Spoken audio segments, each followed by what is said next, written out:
был, и тут был, и частично сам же был. Где был? Если это разрозненные были знания, бегаешь между ними, да? Почему я тоже про тренинг говорю? Каждый тренер к семинаре очень много что знает. Вот этот пазл раскидает, сидишь у себя в офисе, а как картинку все нарисовать-то? Еще тебе еще сотрудники напрягают, еще рост представляют, вместе работают, тоже всякие задачи дают. Мало уже знает. Вот. И сейчас действительно я пришел посмотреть реально, то вчера вечером посмотрел, утром в 5 утра открыл, вчера ты сколько прислал это? Про бревно. Про бревно прочитал. Вот, вспомнил свои бревна, которые таскал.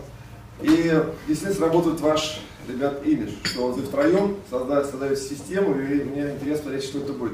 Для меня понятно, да, тоже соглашусь, что много уже знаешь, уже и сам уже начинаешь консультировать людей. А вот это уже, знаете, вот время от времени себе для меня что-то нужно. Это вот золотой пень, правильно, стоит с своих сторон, до 3 часа всего. Не дешево. Причем?